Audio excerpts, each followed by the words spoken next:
Amados irmãos, a paz do Senhor, que alegria, que grande alegria.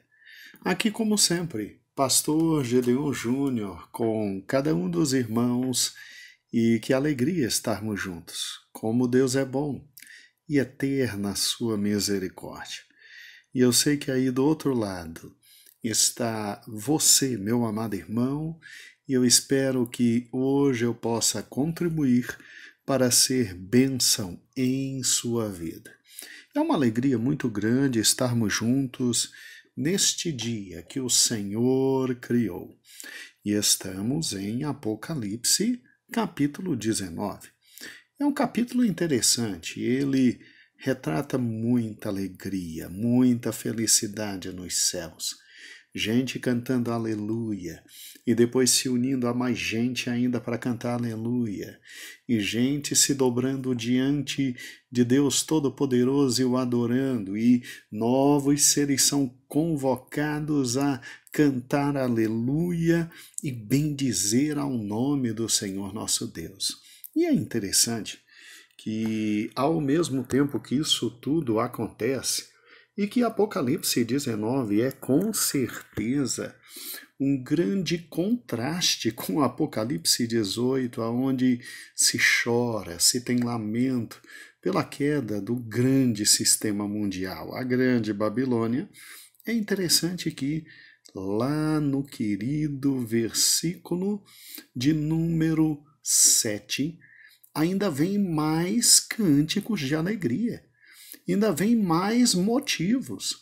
O céu está em festa, não somente porque salvação, glória e poder pertencem ao nosso Deus, não somente porque o Senhor Deus Todo-Poderoso julgou a grande meretriz e deu a ela o que ela merecia, pura e mais terrível vingança.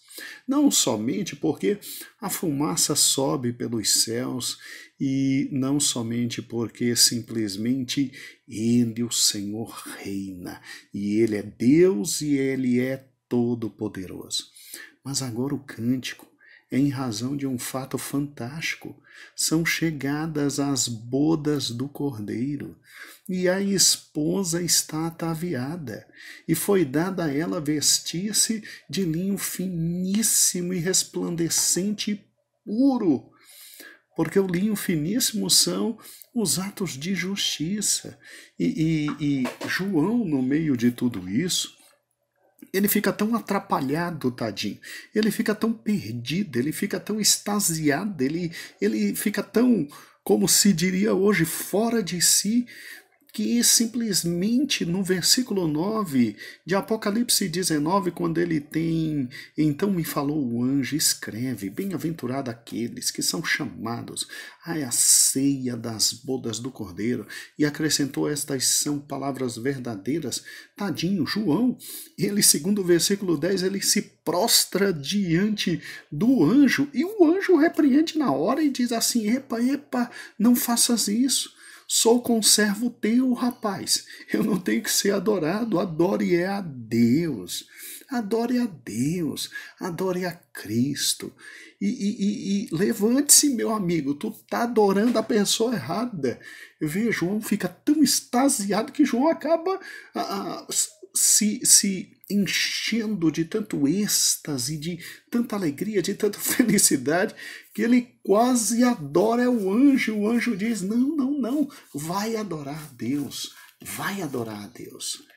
Irmãos, é muita alegria, e eu, neste dia de hoje, eu quero te chamar a atenção não para os céus, mas para a terra, porque quando se vê Apocalipse 19, o contraste é tão grande com Apocalipse 18, que a pergunta que se faz esta manhã é, e o anticristo como é que vai estar diante de tudo isso? Ou seja, aqui embaixo tudo destruído, e lá em cima louvor, adoração, cântico. E, meu amigo, se você pensa que a chamada para a exultação e alegria no tocante a simplesmente ao casamento que vai ter, né? As bodas é uma coisa simples. Não, meu amigo. As bodas do Cordeiro serão a coisa mais linda e esperada de todos os tempos. Vai ser um dos acontecimentos mais badalados de todos os tempos. E aí, quando aqui na Terra se ouve a adoração e a felicidade, a glorificação que vai ter no céu, qual é a consequência?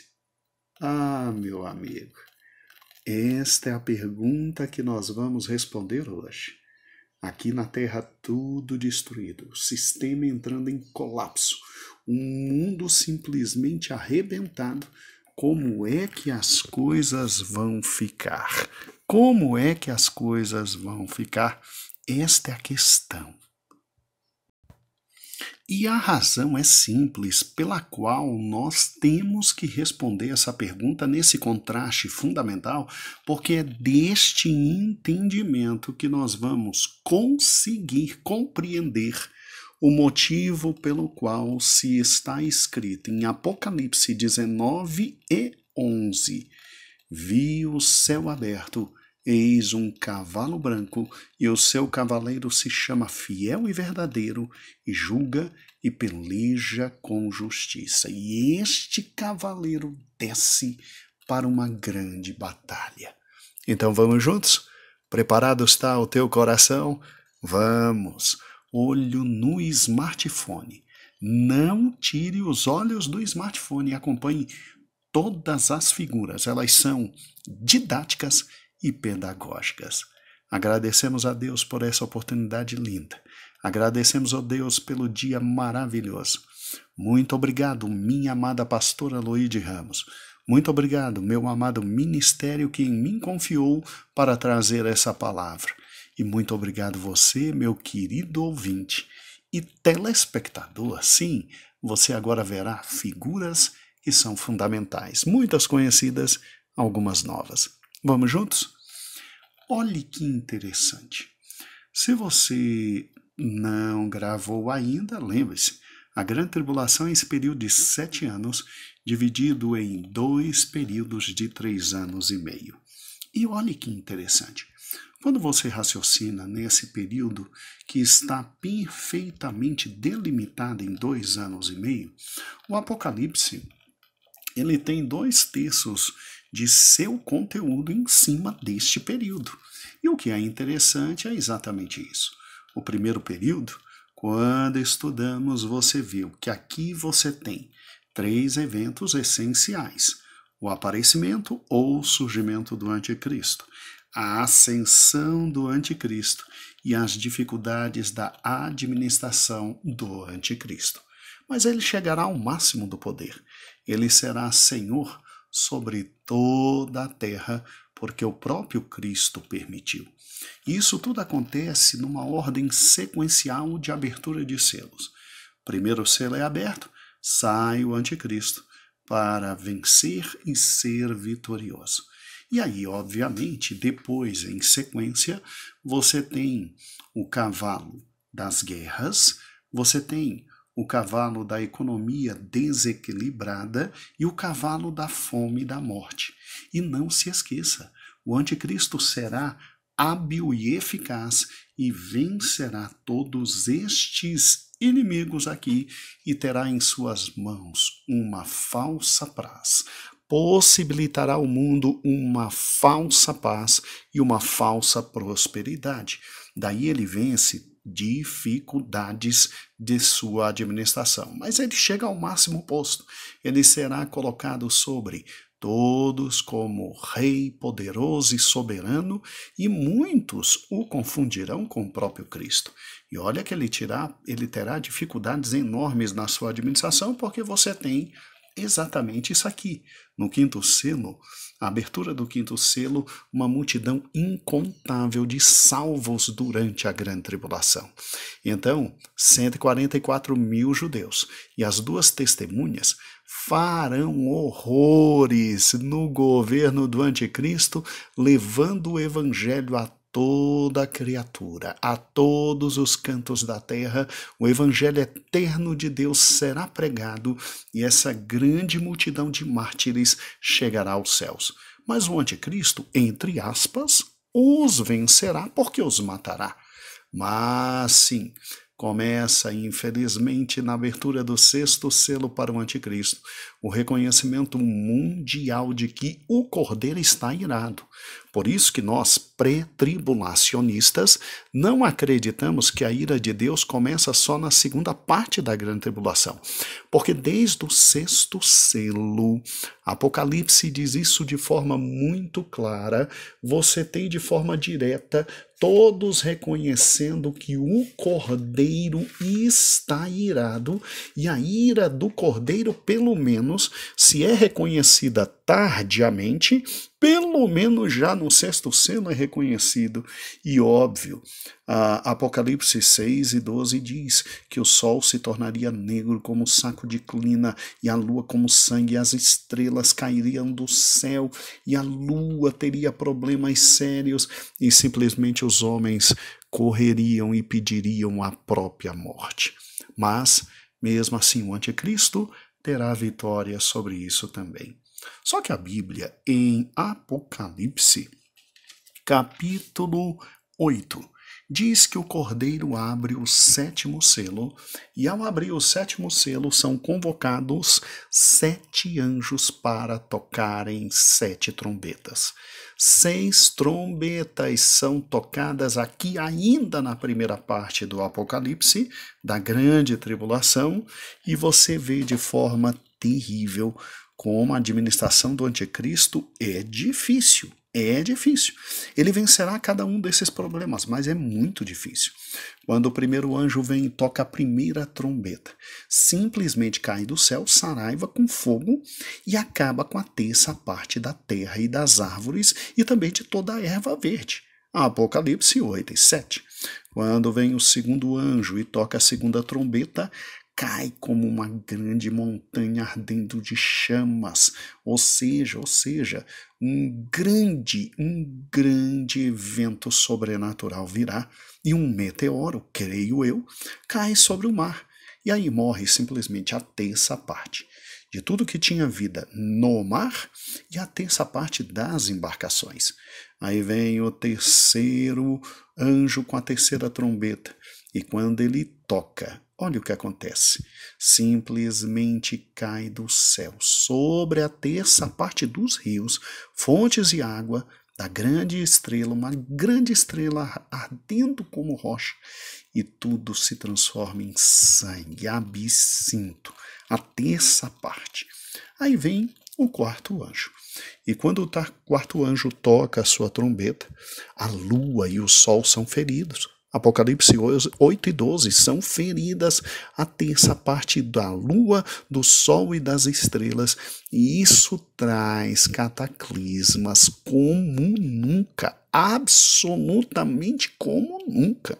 E olha que entre a quarta trombeta, a quinta e a sexta, ainda vem, segundo Apocalipse 8 e 13, dos céus, um anjo como uma águia anunciando: ai, ai, ai dos que moram na terra, por causa das outras trombetas que ainda vêm dos 3 anjos. E olha que nesse tempo, anunciando o evangelho, as 2 grandes testemunhas, anunciando o evangelho eterno de Deus, os 144 mil, e muita gente aceitando o Senhor, Mas a humanidade inteira não se curva, porque o anticristo tem poder para vencer e contornar todos esses problemas. E ele é aquela besta de 7 cabeças, com capacidades imensas dadas pelo Senhor Deus, para simplesmente trabalhar em cada uma das 7 selos abertos pelo próprio Cristo. Por isso que mesmo com as dificuldades, ele de forma extraordinária, o anticristo transforma cada dificuldade em um motivo de vitória, cada dificuldade em uma ascensão, até chegar a ser Senhor e dono de absolutamente todos nesta época. E o que eu acho interessante é que vem sim a quinta trombeta. E a quinta trombeta, oh irmãos, que desespero. A quinta trombeta é simplesmente o descer para o poço do abismo de uma estrela que cai do céu e abre do poço do abismo. Simplesmente seres que estavam acorrentados, e esses seres, eles vêm para atormentar toda a humanidade, e o tormento deles é algo tão indescritível, que o nome do rei deles é Apolion, Abaddon, que significa destruição. Nessa época os homens procurarão a morte, e a morte fugirá deles. E quando se tocar a sexta trombeta, aí algo mais terrível está preparado, porque os 4 grandes anjos que estão ao lado do rio Eufrates, presos para esse tempo, serão libertados, e eles influenciarão o mundo nessa época para uma grande guerra mundial com escalas jamais vistas antes. Isso trará um problema muito sério na administração do anticristo, porque morrerá 1/3 dos homens. Mas não obstante isso, o anticristo vai subindo e resolvendo cada problema, de tal forma que quando chega em Apocalipse 13, simplesmente ele é adorado, ele é visto como um grande Deus, e o anticristo chega ao máximo do seu poder, porque em Apocalipse 13:7 foi dado que pelejasse contra os santos e que os vencesse, e ainda deu-se-lhe poder por sobre cada tribo, povo, língua e nação, e o adorarão como se ele fosse um próprio Deus. O que é interessante é que ele chega no auge e ele simplesmente consegue reverter tudo aquilo que é objeto, por enquanto, da ira de Deus, só que ira misturada com misericórdia, porque aqui na primeira parte da grande tribulação ainda estão os 144 mil trabalhando, ainda estão as 2 grandes testemunhas, mas eles vão sair de cena. E antes que comece a segunda grande parte da grande tribulação, Deus ainda avisa a todos: não recebam a marca da besta, não recebam o nome da besta, não recebam o sinal da besta, e morram nesse momento. Morram nesse momento para serem recebidos nos céus como mártires. E aí, imediatamente, depois que termina a primeira grande parte da tribulação, vem a segunda parte. E aí, nos céus estão a igreja, que lá é recebida desde Apocalipse 4, porque a igreja não passará pela grande tribulação. Lá no céu agora chegam todos os últimos mártires. E segundo Apocalipse 15, eles cantam, eles louvam, eles adoram. E simplesmente lá também chegam 144 mil. Lá chegam as 2 testemunhas. E agora algo simples ocorre.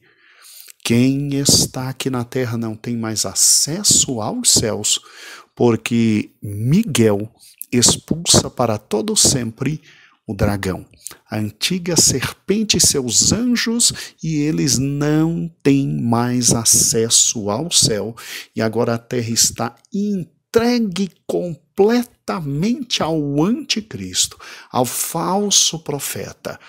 Surge a Babilônia, esse sistema religioso maligno, a cidade da Babilônia, a grande cidade polo que congrega toda a economia, toda a política, e ela é fantástica como nós estudamos. E aí começa o que ninguém deles esperava, porque no auge do poder do anticristo chega o derramar das 7 taças. E quando ocorre o derramar das 7 taças, a ira dele vem para com Israel, que é a única parte do povo de Deus que ainda estará na terra nesse momento. Ele vai quebrar o pacto de paz com Israel, ele vai profanar o templo de Israel, e aí ocorre o Armagedon. Eu quero lhe chamar a atenção para isso, porque esse momento é um momento muito interessante. Porque o anticristo pensa que está na crista da onda, e realmente ele está na crista da onda. Ele é o máximo nesse momento histórico. Mas vem as 7 taças da ira de Deus, e agora é ira sem misericórdia. E quando a gente pensa nisso, que foram abertos 7 selos, e depois dos 7 selos, 7 trombetas, e que Deus estava ainda dando as últimas possibilidades de misericórdia ao mundo, quando é derramado, irmãos, aqui no toque da 7ª trombeta, e são convocados 7 anjos para as 7 taças da ira de Deus, agora é ira sem misericórdia. Agora Deus não tem mais necessidade de atuar com seu amor e sua graça, porque agora é o supremo juiz atuando. E aí nós vimos que o anticristo começa a enfrentar dificuldades que ele nunca tinha pensado na vida. Porque olha que interessante, com o primeiro cálice da ira, cai simplesmente sobre a terra uma praga tão terrível, um flagelo tão terrível, e simplesmente o primeiro anjo, quando derrama sua taça pela terra, os homens simplesmente que possuem a marca da besta e adoram sua imagem, neles vêm úlceras malignas e perniciosas, e não diz que são alguns, são todos. Eu gostaria de ver a cara do anticristo nesse momento, com todo mundo reclamando, e o sistema de saúde que ele levantou não poder fazer absolutamente nada. É incrível que simplesmente, após isso, é derramada a 2ª taça, e na 2ª taça, agora, simplesmente não é 1/3 do mar que é atingido, é o mar inteiro que é atingido, e toda a vida marítima acaba, porque o mar se torna em sangue, em sangue. Amados irmãos, você já imaginou o tanto que a economia mundial vai perder nesse momento, e o anticristo não terá condições de reverter isso? Pois é. Aí vem o terceiro derramar do cálice da ira de Deus, e o terceiro anjo, quando derrama, ele agora faz algo que ninguém espera. Simplesmente cai nos rios e nas fontes, e tudo se torna em sangue. Óbvio que não é de uma vez, óbvio que é bem devagar nesses 3 últimos anos e meio. A coisa fica feia, e o anticristo vai se sentindo apertado e revoltado, e olhando para os céus e sabendo que vem dos céus, e ira, e blasfêmia, e ira, e ele está vendo tudo que ele construiu simplesmente caindo, caindo, caindo, caindo. E como se nada faltasse, lá vem o 4º flagelo. Quando o anjo derrama a sua 4ª taça, ele derrama sobre o sol. E o sol, irmãos, fica tão forte, tão forte, tão forte, que ele queima os homens. O intenso calor queima os homens. E os homens revoltadíssimos sabem que lá nos céus é que vem todas essas ordens e nada mais pode ser feito. E blasfemam, segundo Apocalipse 16:9, blasfemam. Mas isso é um nada, calma. Ainda vem a 5ª taça. A 5ª taça, que está em Apocalipse 16:10, diz que o anjo derrama sobre o trono da besta. E a cidade maravilhosa, que era luz pura, se transforma em trevas. Em trevas. E simplesmente muita dor vem sobre aqueles que estão naquela cidade. E a dor era tão intensa que eles mordem a língua e blasfemam a Deus por causa das úlceras e tudo o que está acontecendo. Eu imagino o anticristo desesperado. Só que o pior ainda vem. O pior ainda vem, que é a sexta e a sétima taça. Acho interessante isso, porque com a sexta taça, olha que interessante, você tem um parênteses e seca o último grande rio maravilhoso do mundo, que é o Eufrates. E aí, o que acontece? Você se lembra que nós estudamos? O dragão que está desesperado, revoltado com tudo que está acontecendo, porque do nada, tudo aquilo que ele construiu, o dragão é quem? O dragão é a antiga serpente, é o diabo que usa o anticristo para tudo. Simplesmente ele, o anticristo e o falso profeta conseguem convencer os 10 grandes reis da terra a simplesmente virem e atacarem Israel, que é o último povo de Deus na terra. Deles saem espíritos de demônio, como aqui está, e simplesmente eles vêm para atacar Israel, e é exatamente aqui que vem Apocalipse 19:11, porque Cristo desce e nos destrói. Acho interessante que eles simplesmente, eles são congregados para o que a Bíblia chama de Armagedon, e aí a grande guerra do Armagedon. E, obviamente, tudo está preparado, porque imagine agora com a sétima taça. Com a sétima taça, você se lembra o que acontece? Deus termina. Antes, Deus, na quinta taça, atinge o trono da besta, que exatamente está na grande cidade, Babilônia. Agora Deus vai arrebentar a própria cidade e vem o maior terremoto de todos os tempos.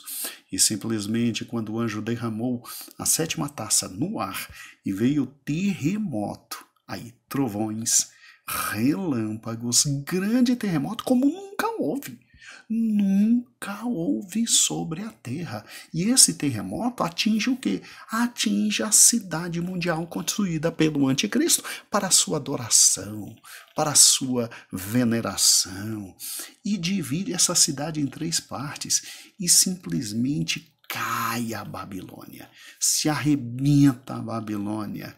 E óbvio, é incrível como tudo foge, ilha foge, monte foge, cai do céu absolutamente Saraiva.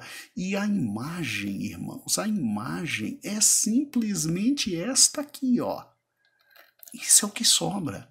E a descrição no capítulo exatamente 18 é o que sobra, porque a sétima taça da ira de Deus. E irmãos, quando o anticristo verificar isso, o seu ódio será assaz enorme. E aí ele, como viu que o Eufrates esvaziou, ele olha para o céu, ele blasfema com todos que estão com ele, ele blasfema, ele chama a humanidade para atacar Israel. E por que Israel? No vale do Armagedon? Porque ele sabe que Israel é o último resquício do povo de Deus. Como ele não tem acesso aos céus, ele vem para destruir Israel. E o que eu acho interessante é exatamente isso. Quando ele vê a cidade dele queimando, a grande Babilônia que ele edificou. E isso depois de um anjo ter avisado para que ninguém tivesse dúvida que foi o céu que determinou todas essas taças da ira.